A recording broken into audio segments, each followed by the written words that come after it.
Nakangiti kong kinuha ang maleta ko at lumabas ng pinto. Iniwan ko ang tahanang binayaran ko ng aking dugo at pawis. Ang bahay na akala ng anak ko ay kanya na, hinihintay nila na umiyak ako o magmakaawa. Pero iba ang nangyari. Ang sabi ng anak kong si Maricel ay ganito, "Tatay, mamili ka. Pagsilbihan mo ang asawa ko o lumayas ka sa bahay na ito, napakasakit. Walang utang na loob." Nakalimutan na yata nila kung sino ang nagpakain at nagpaaral sa kanila. Ang asawa niyang si Rico. Nakahiga lang habang iniinom ang San Miguel na galing sa pensyon ko. Ang lakas pa ng loob na tratuhin akong parang utusan, pero ang hindi nila alam, ang pag-alis ko ay simula pa lang ng bangungot nila. Akala nila ay wala akong magagawa dahil matanda na ako. Nagkakamali sila. 1 linggo lang ang lumipas. 22 missed calls na ang natanggap ko. Magsisisi sila sa bawat salitang binitawan nila. Ito ay hindi lang paghihiganti, ito ay katarungan. Bago tayo magpatuloy, ang Lunes ng umaga ay dumating na may kasamang kakaibang katahimikan. Iba ito sa nakasanayan ko. Sa loob ng mahabang panahon, nasanay ako na ang umaga ko ay puno ng ingay sa bahay sa Laguna, ang tunog ng telebisyon na laging nakabukas, ang sigaw ni Rico na naghahanap ng almusal, o kaya naman ay ang boses ng anak kong si Maricel na nagrereklamo tungkol sa kung ano-anong bagay. Pero ngayon, dito sa maliit na kwarto ng tinutuluyan kong transient house, ang tanging naririnig ko lang ay ang ugong ng lumang aircon at ang tibok ng sarili kong puso. Umupo ako sa gilid ng kama. Matigas ang kutsyon.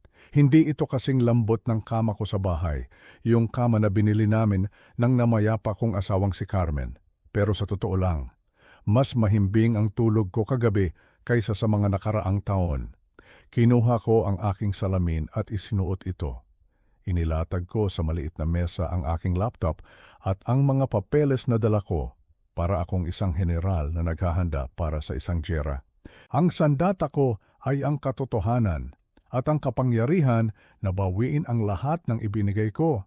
Nakahilera sa harap ko ang mga bank statements, ang mga policy ng insurance, at ang listahan ng mga accounts.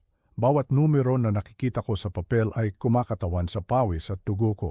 Kumakatawan ito sa mga gabing puyat ako sa trabaho. Sa mga panahong nagtipid ako at hindi kumain ng masarap para lang maibigay ang luho nila. Napabuntong hininga ako. Ito na ang oras. Oras na para putulin ang tali na bumibigti sa akin. At ang tali na nagpapataba sa kanila habang ako ay nauubos. Ang unang tawag ay sa bangko. Sa BPI kung saan nakapangalan ang loan ng bahay.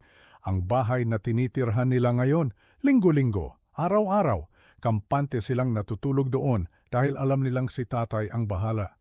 Kinuha ko ang cellphone ko, nanginginig pa ng bahagya ang kamay ko noong una, hindi dahil sa takot, kundi dahil sa halo-halong emosyon, galit, lungkot, at panghihinayang. Sumagot ang automated voice ng bangko. Pinindot ko ang mga numero hanggang sa nakausap ko ang isang representative. "Magandang umaga po, Ginoong Roberto." Huminga ako ng malalim bago sumagot. "Gusto kong ipakancel ang automatic debit arrangement para sa mortgage ng bahay sa Laguna, yung account na nagtatapos sa 4729. Nagkaroon ng sandaling katahimikan sa kabilang linya." Siguro ay nagulat siya. "Ginoong Roberto, sigurado po ba kayo? Ang account na ito ay aktibo sa loob ng 5 taon. Walang palya ang pagbabayad ninyo. Kung ititigil niyo po ito, maaaring magkaroon ng penalty o foreclosure process kung hindi mababayaran ng homeowners ang buwan ng hulog." "Alam ko," sagot ko ng mahinahon pero matatag. Alam na alam ko ang mangyayari. 30,000 piso. 30,000 piso kada buwan ang kinakaltas sa account ko para sa bahay na iyon. Isipin mo iyon, sa loob ng 1 taon. Halos kalahating milyon ang ibinabayad ko para sa bubong na hindi naman ako tinatrato ng tama. Tinanong ako ng babae kung ano ang rason. Ang sabi ko lang ay simple. Ang mga nakatira doon ay hindi na kwalipikado sa tulong ko. Hindi na sila kwalipikado sa awa ko. Nang marinig ko ang pagkumpirma na kanselado na ang auto-debit, para akong nabunutan ng tinik sa dibdib, 30,000 piso simula sa buwang ito. Ang perang iyon ay para na sa akin, para sa gamot ko, para sa pagkain ko o kahit itapon ko man sa lawa. Mas mabuti pa kaysa mapunta sa mga taong walang pagpapahalaga pero hindi pa tapos ang trabaho ko. Sunod kong tinawagan ang insurance company. Ang sasakyan ni Rico, isang malaking SUV na lagi niyang ipinagmamalaki sa mga kumpare niya. At ang kotse ng anak kong si Maricel. Ako ang nagbabayad ng insurance ng mga iyan taon-taon. Para silang mga hari at reyna na nagmamaneho sa kalsada. Kampante na kung mabanggaman sila. Sagot ni tatay ang gastos. Hello, simula ngayong araw, kung gusto nilang imaneho ang mga sasakyang yon, bahala na sila sa sarili nila. Kung mabangga sila, kung magasgasan sila, sila na ang magbabayad. Wala na ang safety net na inilatag ko para sa kanila. Nakaramdam ako ng lungkot para sa anak ko, pero naalala ko ang sinabi niya, pagsilbihan ko daw ang asawa niya o lumayas ako. Ang mga salitang iyon ay parang lason na pumatay sa awa ko. Ang huli at pinakamatindi ay ang mga credit card. Si Maricel at si Rico ay parehong may supplementary card na konektado sa account ko. Ang limit ng mga card na ito ay mataas dahil tiwala ako sa kanila noon. Pero ano ang ginawa nila? Ginawa nilang pitaka ang credit card ko. Tiningnan ko ang online banking app ko sa laptop. Nakita ko ang mga transaction noong nakaraang linggo lang. Starbucks, GrabFood, Shopee, Lazada, may binili pang mamahaling sapatos. Habang ako, nagtitiyaga sa lumang sapatos na 5 taon ko nang gamit. Habang ako, nag-aalangan bumili ng mahal na gamot para sa maintenance ko. Sila ay nagpapakasasa. Tinawagan ko ang bangko para sa mga credit card. Ipa-cancel ko lahat ng supplementary cards. Ginoong Roberto, ibig sabihin po ba nito ay hindi na nila magagamit ang card simula ngayon? Tanong ng ahente. Oo. Iyon mismo ang ibig kong sabihin. Putulin mo na. Block mo na. Ayoko nang makita ang kahit isang sentimo na mababawas sa account ko galing sa kanila. Pagkatapos ng mga tawag na yon, isinara ko ang laptop ko. Sumandal ako sa upuan at tumingin sa kisame. Biglang bumaha ang mga alaala. Mga alaala ng pagsasakripisyo na parang pelikulang gumuguhit sa isipan ko. Naalala ko noong nag-aaral pa si Maricel sa kolehiyo, gusto niya sa magandang universidad sa Maynila. Sa exclusive school kung saan nag-aaral ang mga anak ng mayayaman. Alam kong mahal ang tuition doon. 2 milyong piso. 2 milyong piso ang naubos ko sa loob ng 4 na taon para sa edukasyon niya. Para mabayaran yon. Yung lupa na dapat sana ay pahingahan namin ni Carmen kapag tumanda kami, ibinenta ko iyon nang walang pag-aalinlangan dahil ang sabi ko sa sarili ko noon, para naman ito sa kinabukasan ng anak ko, ang edukasyon ng tanging pamana na hindi mananakaw sa kanya. Pero nasaan na ang edukasyon na iyon ngayon? Nasaan ang respeto na dapat ay natutunan niya? Naalala ko rin ang kasal nila ni Rico. 5 taon na ang nakakaraan. Ang gusto ni Maricel ay grand wedding. Yung kasal na parang sa prinsesa, gusto niya ng maraming bulaklak, mamahaling pagkain. Wala silang naiambag, kahit 5 duling. Kaya ako, 500,000 piso para lang maipagmalaki ni Rico sa mga kaibigan niya na maganda ang kasal niya. Naalala ko pa noong resepsyon, nakangiti silang dalawa. Pero hindi man lang nila ako pinasalamatan sa speech nila. Ang pinasalamatan nila ay ang isa't isa at ang mga ninong at ninang na mayayaman. Ako na nasa isang sulok, nakangiti lang. Iniisip ko noon na ayos lang. Basta masaya ang anak ko. Katangahan.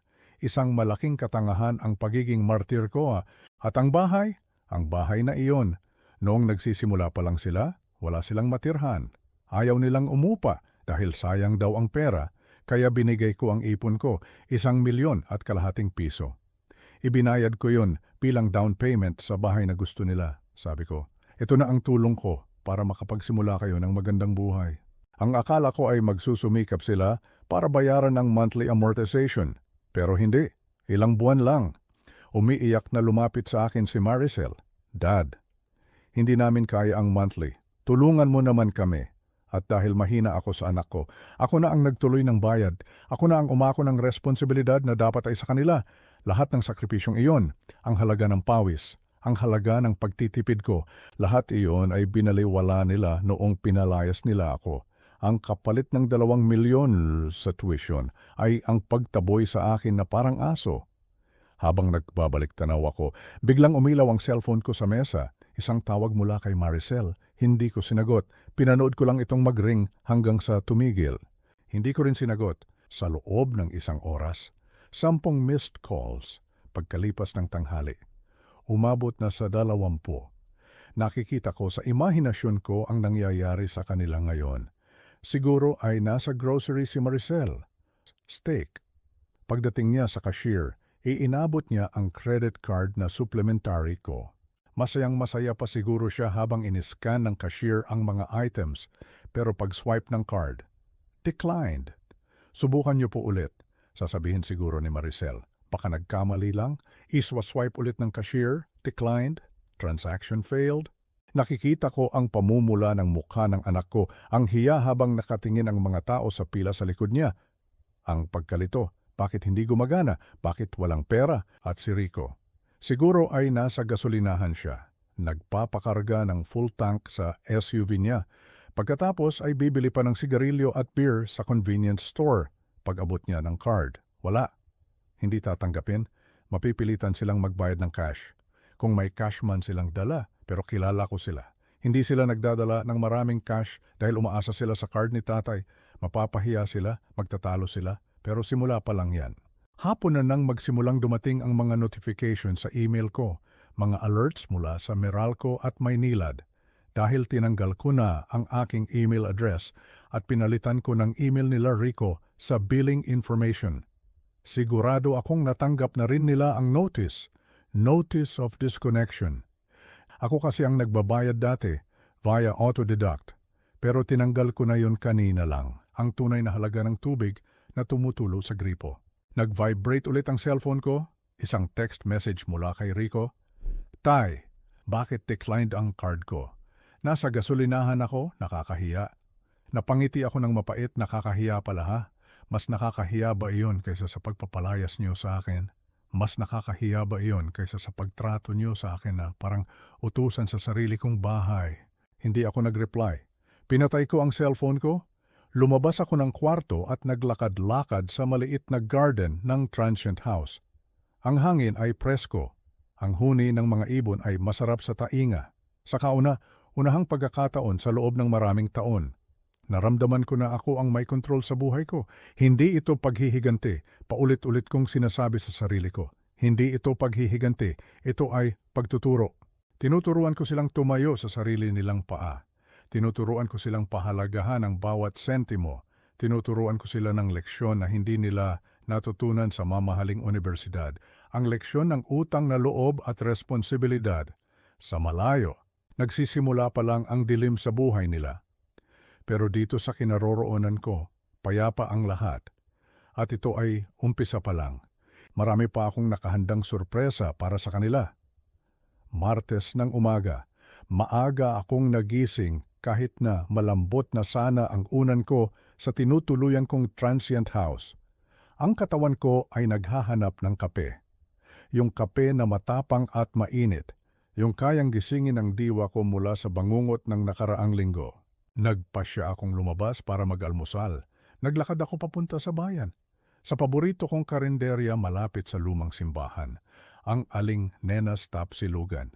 Dito, walang nakakakilala sa akin bilang ang matandang pinalayas ng sariling anak. Dito, isa lang akong simpleng lolo na gustong kumain ng sinangag at tapa. Umupo ako sa isang sulok malapit sa bintana. Pinanood ko ang mga tricycle na dumadaan. Ang mga taong nagmamadaling pumasok sa trabaho, tahimik ang mundo ko. Pero sa loob ko, magulo pa rin ang isip ko. Iniisip ko pa rin kung paano nila nakakayanan na wala ako.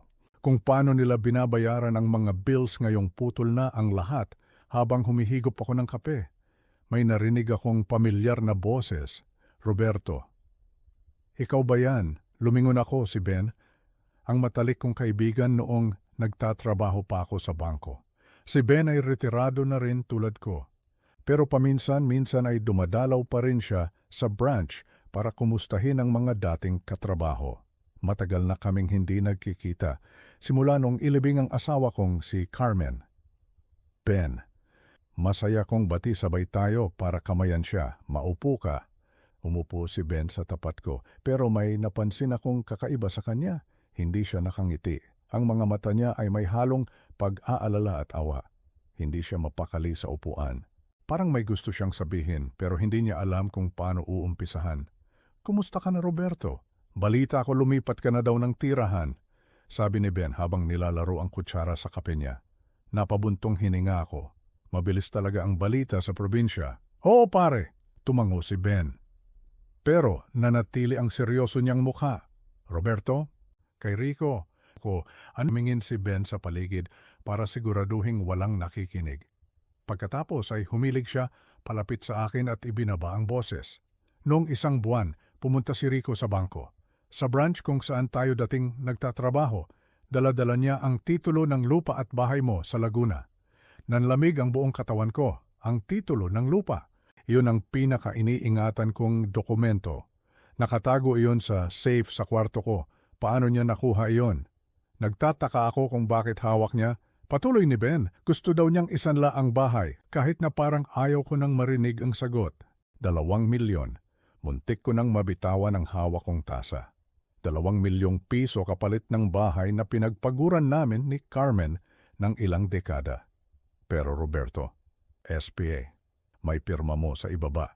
Alam ko, ilang taon tayong magkasama sa bangko at nung makita ng manager ang dokumento, peke. Hindi na namin tinawag ang mga pulis noon. Umalis si Rico, naggalit na galit. Natahimik ako. Ang problema lang namin ay kawalan ng respeto. Ang akala ko, tamad lang siya. Pero hindi pala. Manluloko siya kung hindi naging maingat ang mga kaibigan ko sa bangko. Baka ngayon ay wala na akong bahay na babalikan. Baka naibenta na nila ito nang hindi ko alam. Nagpasalamat ako kay Ben, pero nawalan na ako ng ganang kumain. Ang tapa na kanina ay mukhang masarap. Ngayon ay parang lasang papel na sa bibig ko. Nagpaalam ako agad. Kailangan kong malaman ang totoo. Kung bakit kailangan ni Rico ng ganoon kalaking halaga. 2 milyong piso. Para saan? Ang pintura ay bakbak na at amoy usok ng sigarilyo sa loob, pero dito nag-o-opisina ang isa ko pang kaibigan. Si Chief Mendoza, si Jimmy, kababata ko siya, at siya ang nakakaalam ng lahat ng baho sa bayang ito. Pagpasok ko sa opisina niya, nakita ko si Jimmy na nakaupo sa likod ng bundok ng mga folder. Puti na ang buhok niya at halata ang pagod sa mukha. Pero nang makita niya ako, agad siyang tumayo at ngumiti. Roberto, anong hangin ang nagpadpad sa iyo dito? Hindi na ako nagpaligoy-ligoy pa. Jimmy, tulungan mo ako. Kailangan kong malaman ang totoo tungkol kay Rico, ang asawa ni Maricel. May narinig akong balita na nangangailangan siya ng malaking pera. Nawala ang ngiti sa mukha ni Jimmy. Sumandal siya sa upuan at humalukip-kip. Napabuntong hininga siya ng malalim. Si Rico. Matagal ko na sanang gustong sabihin sa iyo, Roberto, pero ayaw kong manghimasok sa pamilya mo at ayaw kong saktan ang damdamin mo. Sabihin mo sa akin, Jimmy. Kaya ko, matigas kong sabi. Adik, bulong ko. Oo, hindi lang basta sugal sa perya, sabong, online sabong. At madalas din siya sa kasino sa May Pasay. Ang balita ng mga impormante ko, malaki ang talo niya nitong mga nakaraang buwan. Gaano kalaki? Sa mga 546 at sa sindikato. Tinatayang nasa 1 milyong piso ang utang niya sa labas. At alam mo naman, ang mga taong iyon, hindi sila nagbibiro maninggil. 1 milyong piso, kaya pala. Kundi dahil kailangan niyang bayaran ang mga utang niya bago siya balikan ng mga sindikato. At yung nangyari noong Sabado, hindi lang iyon simpleng away pamilya. Para kapag dumating ang araw na ilapag niya ang mga papeles ng sangla, wala akong magagawa kundi pumirma. Dahil takot ako sa kanya. O kaya naman, gusto nila akong palayasin para magawa nila ang gusto nila sa bahay ng walang nakakakita. Ginamit nila ako at nang hindi ako pumayag magpagamit, itinapon nila ako. Naramdaman ko ang galit na umaakyat sa dibdib ko. Hindi ito galit ng isang ama na nagtatampo. Ito ay galit ng isang lalaki na niloko at tinangkaang nakawan ng sarili niyang pamilya. Sabi ni Jimmy, Angka, baka ikaw ang balingan nila kapag hindi nakabayad si Rico dahil alam nilang sa iyo ang bahay. Tumingin ako sa mata ni Jimmy. Salamat sa impormasyon, pare. Ngayon, alam ko na ang gagawin ko. Lumabas ako ng istasyon ng pulis na may bagong misyon. Ang lungkot na nararamdaman ko kanina, napalitan na ng determinasyon ang awa ko para sa anak ko. Napalitan na ng pangangailangan na protektahan ang sarili ko. Naglakad ako papunta sa munisipyo, sa Hall of Justice. Alam ko ang pasikot-sikot dito. Ilang taon din akong nagtrabaho sa bangko at nakikipag-ugnayan sa mga abogado. Pumunta ako sa clerk of court. Kumuha ako ng form para sa eviction. Habang pinupunan ko ang mga patlang sa papel, nanginginig ang kamay ko. Pangalan ng respondent, Rico at Maricel, relasyon. Anak at manugang. Bawat letra na isinusulat ko ay parang punyal sa puso ko. Anak ko siya, si Maricel. Ang batang dati ay karga-karga ko, ang batang tinuruan kong magbisikleta. Ngayon, isinusulat ko ang pangalan niya sa papel para palayasin siya sa bahay na kinalakihan niya. Pero kailangan kong gawin ito dahil kung hindi, hihilahin nila ako pababa sa hukay, nagal at utang ni Rico. At sa huli, kung mapirmahan ang dokumento, ito tumingin ako sa kanya. Opo, sigurado ako dahil minsan ang tanging paraan para iligtas ang anak mo ay ang hayaan siyang harapin ang demonyo na pinili niyang pakasalan. Ibinaba ng clerk ang stamp pad. Plaag, ang tunog na iyon ay parang hustisya sa pandinig ko. Nagsimula na ang countdown. 30 araw para harapin ang realidad. Paglabas ko ng munisipyo, mataas na ang araw, mainit, pero hindi ko alintana ang init. Kinuha ko ang cellphone ko. Gusto kong tawagan si Maricel. Gusto kong sabihin sa kanya na alam ko na ang lahat, pero ibinaba ko ang telepono. Hahayaan kong ang sheriff ang magabot ng sulat sa kanila. Hahayaan kong mabigla sila. Gaya ng pagkabigla ko noong pinalayas nila ako. Naglakad ako pabalik sa tinutuluyan ko. Bawat hakbang ko ay mabigat. Pero bawat hakbang ay palayo sa nakaraan at papalapit sa katotohanan. Si Rico ay hindi lang tamad. Siya ay kriminal at si Maricel, siya ay bulag na sumusunod sa bangin, kahit na masaktan pa kaming lahat sa pagbangga. Pagdating ko sa kwarto ko, ang pangalan ng folder ay Ebidensya laban kay Rico. Ang petsa ng pagpunta ni Rico sa bangko, isinulat ko rin ang sinabi ni Jimmy. Habang nagtatype ako, narealize ko ang isang bagay. Ang lalaking pinakasalan ng anak ko ay matagal na palang may plano ang pagiging tamad niya sa bahay. Ang hindi pagtulong sa gawaing bahay. Parte lang yon ng kanyang pagkatao. Pero ang tunay na lason ay ang kasakiman niya. Gusto niyang angkinin ang lahat ng meron ako dahil wala siyang kakayahang kitain iyon sa sarili niyang sikap. Tumingin ako sa litrato ni Carmen na nasa wallet ko. Mahal, kung nandito ka lang sana, baka hindi umabot sa ganito. Pero wala ka na. At ako na lang ang natitira para ituwid ang landas ng anak natin. Kahit na masakit, gagawin ko ito para sa bahay natin at para na rin kay Maricel. Balang araw, handa na ako sa susunod na mangyayari. Magwawala siya, mag-iingay siya, gagawa siya ng kwento. Handa na ang batas sa likod ko at higit sa lahat, ang digmaan ay nagsisimula pa lang. At sa pagkakataong ito, hindi na ako ang matandang walang magawa, ako na ang may hawak ng baraha. Pero nagkamali ako. Hindi ko inaasahan na ang sarili ko pang kadugo ang magiging pinakamalupit kong kaaway. Miyerkules ng umaga, masarap sana ang simoy ng hangin, pero ang balitang sumalubong sa akin ay parang sampal sa mukha. Tumunog ang cellphone ko, si Aling Rosa. Matagal ko na siyang suki at kilala niya ang buong pamilya namin. Roberto, kinabahan ako agad. Ano iyon, Rosa? Tungkol ito sa iyo. Nandito si Rico kanina, ang manugang mo, ang daming tao na bumibili ng pandesal. At ang lakas ng boses niya. Tanong ko. Ang sabi niya, ulyanin ka na daw, sabi ni Rosa. Sabi niya, nawawala ka na daw sa sarili, kaya ka daw umalis ng bahay ay dahil may sakit ka sa isip. Ulyanin. Pero mas masakit kapag ginamit ito ng ibang tao para sirain ang pagkatao mo. Lalo na kung kasinungalingan, hindi lang iyon, Roberto.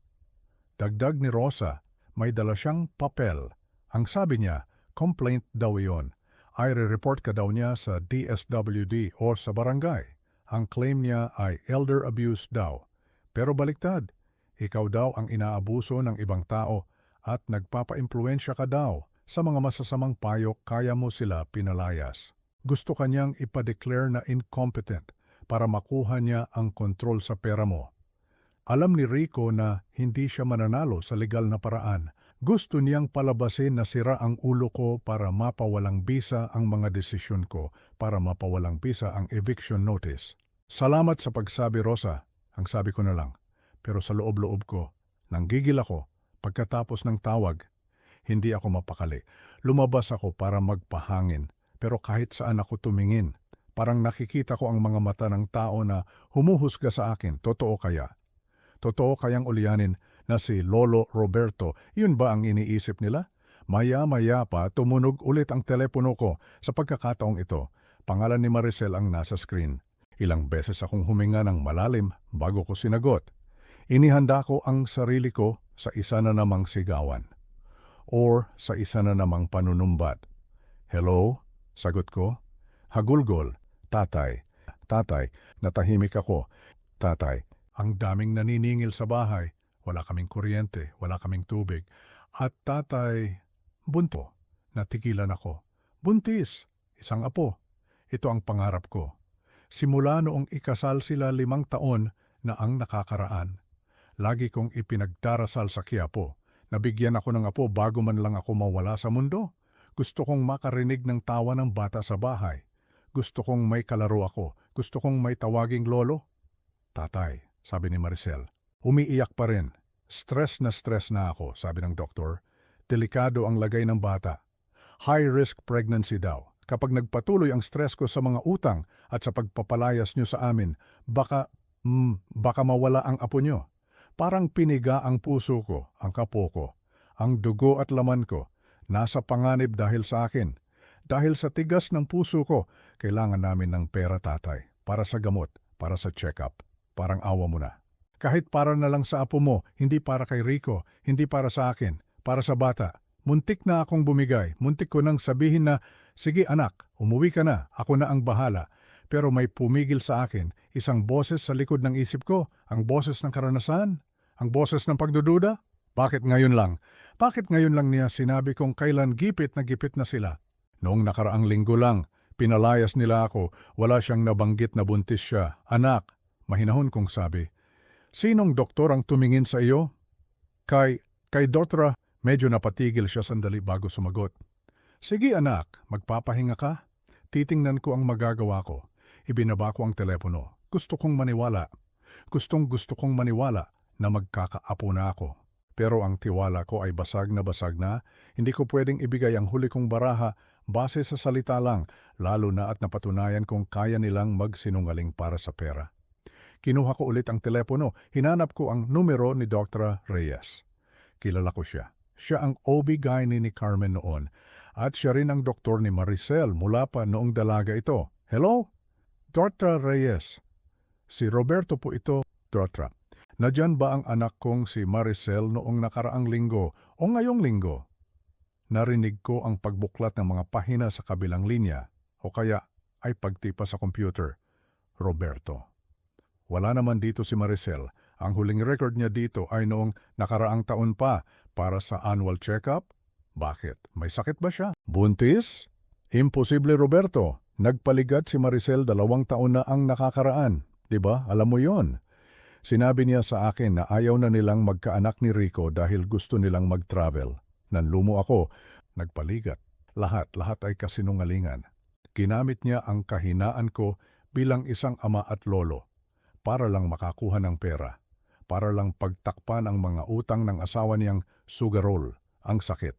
Dahil ito ay panluloko sa pinakasagradong emosyon ng isang magulang, ang pagmamahal sa susunod na henerasyon. Nagpasalamat ako kay Dr. Reyes at ibinaba ang telepono. Ubos na. Pues, kinabukasan, Huwebes. Kailangan kong pumunta sa bangko para ayusin ang ilang dokumento sa pensyon ko. Alam kong delikado lumabas dahil sa mga kalat na kwento ni Rico, pero hindi ako magpapakulong sa takot. Maraming tao. Paglabas ko ng bangko, narinig ko ang boses na ayaw kong marinig. Ayon. Ayan ang matandang walang puso. Nakatayo siya sa gitna ng daan, nakasuot ng sando at shorts. Mukhang hindi naligo. Pula ang mata at amoy alak kahit malayo pa. Itinuro niya ako, tumingin ang lahat ng tao, ang mga nagtitinda ng gulay, ang mga tricycle driver, ang mga dumadaan, lahat sila nakatingin sa akin. Ayan si Roberto, sigaw ni Rico, ang tatay na nagpabaya sa anak, buntis ang asawa ko, ang anak niya. Pero anong ginawa niya? Pinalayas kami. Nagbulungan ang mga tao. Oo nga, kawawa naman yung buntis. Ulyanin na siguro talaga. Naramdaman ko ang init sa mukha ko. Ito ang gusto ni Rico, ang ipahiya ako, ang gamitin ng buntis na asawa niya para makuha ang simpatya ng publiko. At para magmukha akong demonyo, lumapit si Rico sa akin. Ang laki ng katawan niya kumpara sa akin. Tinuduro-duro niya ako. Matanda ka na, dapat namimigay ka na lang ng pera. Hindi mo naman madadala yan sa hukay. Kung hindi, huminga ako ng malalim, tumingin ako sa paligid sa mga tao. Pagkatapos ay tumingin ako diretso sa mata ni Rico. Hindi ako sumigaw, ang boses ko ay kalmado. Pero sapat ang lakas para marinig ng mga nasa paligid. Rico, sabi ko. Natigilan si Rico. Nanlaki ang mata niya. Kumusta ang utang mo sa kasino? Tuloy ko. Anong pinagsasasabi mo? Pero halata ang kaba sa boses niya. 1,000,000 piso. Sabi ko ng malinaw. 1,000,000 ang utang mo sa sugal. At ngayon, ginagamit mo ang katang-isip na pagbubuntis ni Maricel para perahan ako at bayaran ang mga pagkakamali mo. Natahimik ang mga tao. Ang mga bulungan ay tumigil. Wala kang alam. Sigaw ni Rico. Talaga, sabi ko. Hawak ko ang record galing kay Chief Mendoza. Hawak ko ang record galing sa bangko na peke ang pirma ko sa loan na sinubukan mong kunin. At nakausap ko si Tractor Reyes. Hindi buntis si Maricel. Humarap ako sa mga tao. Sa mga kapitbahay ko, mga kababayan, kilala niyo ako. Ilang taon akong nagtrabaho dito. Naging tapat ako. Itong lalaking ito, pinalayas ako sa sarili kong bahay dahil ayaw kong ibigay ang pera ko para isugal niya. Ngayon, kayo ang humusga. Sino ang nawawala sa sarili, ako ba o siya? Ang awa sa mga mata nila ay napalitan ng pandidiri. Walang hiyang lalaki na booking siya. Aalis na sana ako nang bigla siyang sumugod. Tatanda ka, papatayin kita, pero walang tumamang kamao. Nakahawak ang 2 tanod sa braso ni Rico. Nasa likod pala sila at nakikinig. Bitawan niyo ako, sigaw ni Rico habang nagpupumiglas. Sa barangay na lang po kayo magpaliwanag, sabi ng tanod. Tumingin sa akin ang tanod. Ayos lang po ba kayo? Pinusasan nila si Rico dahil sa attempted assaults at public disturbance. Habang isinasakay siya sa patrol car ng barangay, nakatingin siya sa akin. Ang mata niya ay puno ng puot. Pero hindi na ako natakot. Nakita ng buong bayan ang totoo. Wala nang maniniwala sa kanya kahit anong sigaw pa ang gawin niya. Ang maskara niya ay natanggal na. Naglakad ako pa uwi. Pagod na pagod ako. Pero sa kabila ng pagod, may naramdaman akong kapayapaan. Nalaman ko ang totoo tungkol sa pagbubuntis. Nalaman ng tao ang totoo tungkol kay Rico. Ngayon, ang anak ko na piniling magsinungaling kasama ng asawa niya, kinuha ko ang cellphone ko at alam kong sa mga susunod na araw, siya naman ang kakatok sa pinto ko, hindi para humingi ng pera, kundi para harapin ang mga desisyong ginawa niya. Ang laro ay tapos na at ako ang nanalo. Pero bakit parang wala akong naramdamang saya? Siguro dahil sa gira ng pamilya, walang totoong nananalo, mayroon lang mga natitira. At ako ang natitira, nakatayo, buhay, at handang magsimula muli. Biyernes ng hapon nang lumabas ang desisyon ng korte, hawak ko na ang papel, isang temporary restraining order, o ang tinatawag nilang TRO. Malinaw ang nakasulat, si Rico, ang manugang ko, ay hindi maaring lumapit sa akin, hindi maaring lumapit sa tinutuluyan ko, at lalong hindi maaring lumapit sa property ko sa loob ng 500 metro. 500 metro. Iyan ang distansya ng kaligtasan ko. Iyan ang pader na itinayo ng batas sa pagitan ko at ng taong nagtangkang manakit sa akin. Agad itong ipinadala ng sheriff sa bahay sa Laguna, sa bahay na dating puno ng tawanan. Pero ngayon ay puno na ng takot. Nalaman ko mula sa mga kapitbahay na nagkakagulo na doon, hindi dahil sa TRO, kundi dahil sa mga bisitang hindi inaasahan, ang mga maniningil. Dumating sila lulan ng mga motor. Ang iba ay nakasakay sa van, kinakalampag nila ang gate, sumisigaw. Hinahanap si Rico. Ang mga taong ito ay hindi galing sa bangko na nakabarong at kurbata. Sila ay galing sa mundo ng sugal. Mga taong hindi marunong makinig sa pakiusap. Tumunog ang telepono ko, si Maricel. Tatay, sisirain daw nila ang gate. Hinahanap nila si Rico. Wala na kaming pambayad. Natatakot ako, tatay, baka saktan nila ako. Anak ko pa rin siya. Pero kailangan kong maging matatag. Kung bibigay ako ngayon, baliwala ang lahat. Nasaan si Rico? Tanong ko ng mahinahon. Nasa loob, nagtatago sa kwarto. Ayaw lumabas, sabi ni Maricel. Duwag, pero ngayong nandyan na ang mga pinagkautangan niya. Nagtatago siya sa saya ng asawa niya. Maricel, makinig ka sa akin, sabi ko. Hindi ko babayaran ang utang ni Rico. Hindi ko aayusin ang gulo na ginawa niya, ang mga taong iyan. Kay Rico sila may kailangan. Hindi sa'yo? Gusto kitang makausap, Maricel, sabi ko. Magkita tayo sa lumang karinderya ni Aling Nena, bukas ng umaga, tatay. Maricel. Pinutol ko ang sasabihin niya. Kapag lumapit siya sa akin, ipapakulong ko siya? Kaya ikaw lang ang pwedeng pumunta kung gusto mong magkaayos tayo?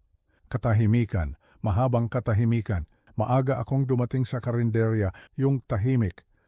Hinihintay ang pagpasok ng anak ko, si Maricel. Malalim ang mata, magulo ang buhok. Umupo siya sa tapat ko. Nakayuko lang siya habang nilalaro ang strap ng bag niya. Tatay, panimula niya. Basag ang boses. Tatay, si Rico. Naputulan na kami kahapon. Sa kandila na lang kami umaasa. Umiyak siya ng tahimik. Ang mga luha ay tumutulo sa lamesa.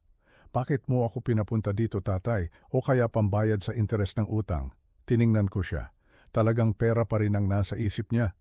Maricel, sabi ko. Nagangat siya ng tingin. Kumunot ang noo niya. Pagpipilian. Isang pagkakataon para linisin ang konsensya mo at para maibalik ang dignidad natin. Gusto ko ng katotohanan. Sabi ko ng madiin. Gusto kong tumayo ka sa harap ng simbahan sa linggo pagkatapos ng misa. Gusto kong sabihin mo sa lahat ng tao ang totoo.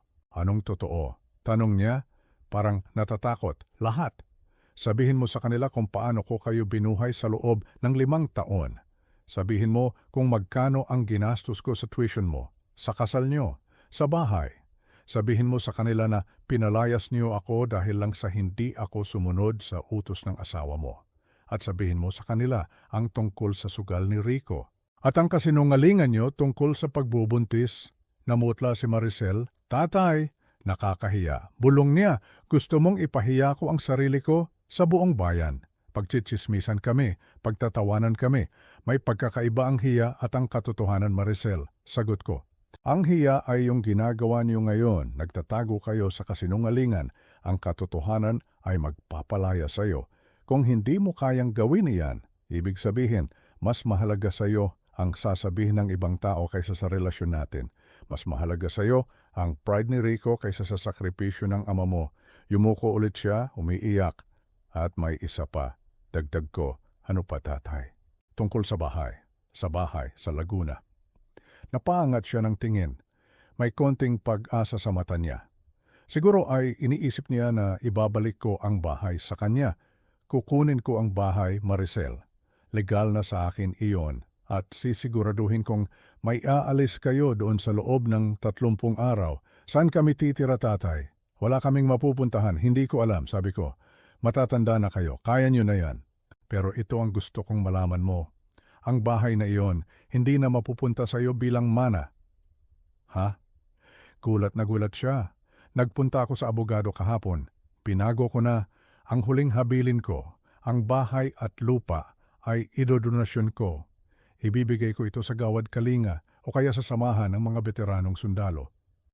Bakit? Sigaw niya, napalakas ang boses niya kaya napatingin ang ibang kumakain. Bakit mo ipamimigay sa ibang tao ang pamana ko? Anak mo ako. Dahil kailangan kong makasiguro. Sagot ko ng mahinahon, kailangan kong makasiguro na kung sakaling magkaayos man tayo balang araw, ay dahil mahal mo ako bilang tatay mo. Hindi dahil hinihintay mo lang akong mamatay para makuha mo ang bahay. Dahil sa loob ng 5 taon, Maricel, pinaramdam niyo sa akin na isa lang akong bangko, isa lang akong pitaka na naglalakad. Gusto kong tanggalin ang pera sa usapan. Gusto kong makita kung may natitira pang pagmamahal diyan sa puso mo na walang halong interes. Natahimik siya, parang binuhusan ng malamig na tubig. Oo, kaya kahit humingi ka ng tawad, Kahit lumuhod ka, walang pera o bahay na kapalit. Ang tanging makukuha mo lang ay ang pagpapatawad ko. Tinitigan ko siya sa mata. Ito ang sandali ng katotohanan. Ang asawa mong sugarol na naglubog sa iyo sa utang at kahihiyan. Ang lalaking nagtangkang nakawan ako. O ang ama mo na nagmahal at nagpalaki sa iyo ng maayos. Kung pipiliin mo siya, tumayo ka na at umalis. Kalimutan mong may tatay ka. Pero kung pipiliin mo ang tama, kung pipiliin mo ako, gawin mo ang sinabi ko, magsimba ka sa linggo, at magsalita ka sa harap ng altar. Ang mga balikat niya ay nayuyugyug sa hagulgol. Hindi ko alam tatay, hindi ko alam ang gagawin ko, mahal ko si Rico, asawa ko siya, mahal ka ba niya, balik ko sa kanya, kung mahal ka niya, ilulubog ka ba niya sa utang? Kung mahal ka niya, gagamitin ka ba niya para magsinungaling na buntis ka? Kung mahal ka niya, hahayaan ka ba niyang humarap sa mga maniningil habang siya ay nagtatago sa kwarto? Hindi sumagot si Maricel. Alam niya ang sagot. Tumayo ako. Inilagay ko ang bayad sa kape sa lamesa. Hihintayin kita sa simbahan sa linggo. 10:00 ng umaga. Kung wala ka doon, alam ko na ang sagot mo. Para akong naglalakad palayo sa parte ng puso ko. Pero kailangan kong gawin ito. Ito ang huling pagsubok. Kung babalik siya dahil lang sa pera, walang saysay ang lahat. Kailangan niyang bumalik dahil nauunawaan na niya ang halaga ng pamilya at respeto. Paglabas ko, ang sikat ng araw ay masakit sa mata. Sa loob ng 2 araw na iyon, malalaman ko kung may anak pa ba ako o kung tuluyan na siyang nilamon ng kasakiman ng asawa niya. At ako, linggo ng umaga, ang araw ay sumikat na may dalang pag-asa, maaliwalas ang langit, ang simoy ng hangin ay presko, pero sa dibdib ko may halong kaba. Ito ang araw na itinakda ko, ang araw ng paghuhukom. Nagsuot ako ng aking puting polo barong. Ito ang damit na isinusuot ko kapag may mahalagang okasyon. Sa muling pagharap ko sa aking anak, naglakad ako papunta sa simbahan ng San Antonio. Ang simbahan ay puno ng tao. Linggo ngayon kaya maraming pamilya ang nagsisimba. Nakikita ko ang mga lolo at lola na karga ang kanilang mga apo. Nakikita ko ang mga magulang na inaakay ang kanilang mga anak. Napangiti ako ng mapait. Dati, ganyan din kami, kumpleto, masaya. Pero ang pera at kasakiman ay parang anay. Unti-unti nitong sinisira ang pundasyon ng tahanan hanggang sa gumuho ang lahat. Umupo ako sa paborito kong pwesto. Sa pangatlong hilera malapit sa altar, tahimik akong nagdasal. Panginoon, kayo na po ang bahala. Kung para sa akin ang anak ko, babalik siya. Kung hindi, bigyan niyo po ako ng lakas na tanggapin ang pagkawala niya. Nagsimula ang misa. Nakinig ako sa homily ni Father Gabriel. Ang tema ay tungkol sa pagpapatawad at pagbabalik loob. Tila ba alam ng pari ang pinagdadaanan ko. Nang matapos ang misa, ito na ang oras para sa mga announcements o patotoo. Karaniwan, dito nagsasalita ang mga opisyales ng parokya. Tumahimik ang buong simbahan. Mula sa likod, nakita ko ang isang babae na tumayo. Si Maricel, nandoon siya. Ang puso ko ay tumalon sa tuwa. Pero pinigilan ko ang sarili ko, nandoon siya. Pero kaya ba niyang gawin ang pinapagawa ko? Naglakad siya papunta sa gitna, papunta sa pulpito. Ang mga tao ay nagbulungan. Kilala nila si Maricel. Alam nila ang mga tsismis na kumalat noong nakaraang linggo. Ang mga kwentong gawa ng asawa niyang si Rico. Humawak si Maricel sa mikropono. Nanginginig ang kamay niya. Maputla siya. Walang make-up, walang alahas. Ang suot niya ay simpleng blusa at palda. Huminga siya ng malalim, tumingin siya sa akin. Pagkatapos ay tumingin siya sa mga tao. Magandang umaga po sa inyong lahat, panimula niya. Ang boses niya ay basag. Ako po si Maricel, anak ni Roberto. Tumigil siya sandali, pinipigilan ang iyak. Nakatayo po ako dito sa harap ninyo, sa harap ng Diyos, para humingi ng tawad. At para sabihin ang katotohanan, ang buong simbahan ay tahimik, kahit ang pagbagsak ng karayom ay maririnig mo. Noong nakaraang linggo, kumalat ang balita na pinalayas kami ng tatay ko dahil ulyanin na siya dahil masama ang ugali niya. Sabi ni Maricel habang tumutulo ang luha. Kasinungalingan po iyon, napasinghap ang mga tao. Ang totoo po, ang tatay ko ang pinakamabuting ama sa mundo. Sa loob ng 5 taon, siya ang bumuhay sa amin ng asawa ko. Siya ang nagbayad ng 2 milyong piso para sa pag-aaral ko. Siya ang gumastos ng 250,000 para sa kasal ko. At siya ang nagbayad ng monthly amortization ng bahay namin gamit ang kanyang retirement fund. Umiiyak na siya ng tuluyan, pero nagpatuloy siya. Pero sa kabila ng lahat ng sakripisyo niya, naging makasarili ako. Naging walang utang na loob. Noong humindi siya sa gusto ng asawa ko, pinalayas namin siya sa sarili niyang bahay. Sinabihan namin siya na magsilbi sa amin or umalis. Pinili ko ang asawa ko na nilulubog ako sa utang sa sugal, kaysa sa ama ko na walang ibang ginawa kundi mahalin ako. Tumingin siya ulit sa akin, diretso sa mata ko, "Tatay, patawarin mo ako, hindi ko hinihiling na ibalik mo ang bahay, hindi ko hinihiling na bigyan mo ako ng pera, ang hinihiling ko lang po ay mapatawad mo ako bilang anak mo." Bumaba si Maricel sa pulpito, lumapit siya sa akin, at sa harap ng maraming tao, lumuhod siya at niyakap ang mga tuhod ko. Napaluha ako, hinawakan ko ang balikat niya, ang yakap ng isang ama na matagal nang nangungulila. "Pinatawad na kita anak, bulong ko, pinatawad na kita." Nagpalakpakan ang mga tao. Nakita ko si Father Gabriel na nakangiti habang pinapahid ang luha sa mata. Si Aling Nena, si Ben, si Chief Mendoza. Lahat sila ay nakangiti. Ang katotohanan ay lumabas na at ang dignidad ko ay naibalik na. Nasaan si Rico? Yumuko si Maricel. Ang mukha niya ay may halong lungkot at galit. "Umalis?" tanong ko. Nagalit siya, nag-impake siya ng gamit. Kinuha niya ang natitira naming pera sa alkansya, pati ang mga alahas ko. Tinangay niya lahat. Tumakas siya dahil takot siya sa mga maniningil at sa pulis. Tumango si Maricel. Iniwan niya ako sa gitna ng gulo. Doon ko lang na-realize, tatay, ginawa niya lang akong bangko. Mabuti na rin yun, anak, masakit ngayon. Pero mas mabuti nang mawala ang cancer kaysa hayaan mong kumalat pa sa katawan mo sa sumunod na linggo. Sinamahan ko si Maricel sa abogado. Nagsampa siya ng annulment. At nagsampa rin kami ng kaso laban kay Rico para sa pagnanakaw. Si Chief Mendoza ay naglabas na ng warrant of arrest. Oras na magpakita ang mukha ni Rico, diretso siya sa kulungan. Lumipas ang 3 buwan. Nakatayo ako ngayon sa tapat ng dati kong bahay sa Laguna. Pero iba na ang itsura nito. Wala na ang SUV ni Rico sa garahe. Wala na ang mga kalat. Sa halip, tinotoo ko ang sinabi ko. Ngayon, mga matatandang wala nang matirhan. Isang veterano na naka-wheelchair. Nasa garden siya, nagdidilig ng halaman. Sir Roberto. Nginitian ko siya, saksi na ito sa pagtutulungan at kawanggawa. Lumipat ako sa probinsya ng Batangas. Pumili ako ng isang maliit na bahay malapit sa lawa ng Taal. Hindi ito kalakihan, walang second floor, walang aircon sa sala. Pero presko ang hangin tuwing umaga. Payapa ang pera ko sa pensyon. At si Maricel, may dala akong bulalo galing sa palengke. Sabay tayo mananghalian, napangiti ako. Umupa siya ng isang maliit na apartment. Malapit sa opisina niya, nagtatrabaho siya bilang call center agent. Puyat, pagod, pero masaya siya. Dahil sa unang pagkakataon, ang perang hawak niya ay galing sa sarili niyang pawis. Wala na siyang utang sa akin. Hindi ko siya binibigyan ng allowance. At iyon ang naging daan para magkaroon kami ng respeto sa isa't isa. Ngayon, kwentuhan, kailangan mong bitawan ang mga taong mahal mo para matuto silang lumipad.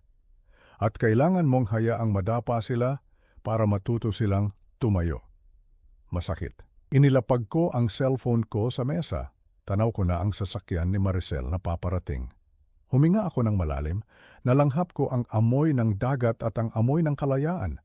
Ito ang buhay na nararapat sa akin. Isang buhay na may dignidad, may kapayapaan, at may anak na marunong ng tumanaw ng utang na loob. Sulit ang lahat ng sakit. Sulit ang lahat ng luha. Dahil sa wakas, buo na ulit ako. Kung nagustuhan nyo ang kwentong ito, pakilike ang video at mag-subscribe sa aming channel. Ibahagi ang inyong opinion sa comments sa ibaba. Gusto naming marinig ang inyong kwento. Hanggang sa muli, maraming salamat sa panonood.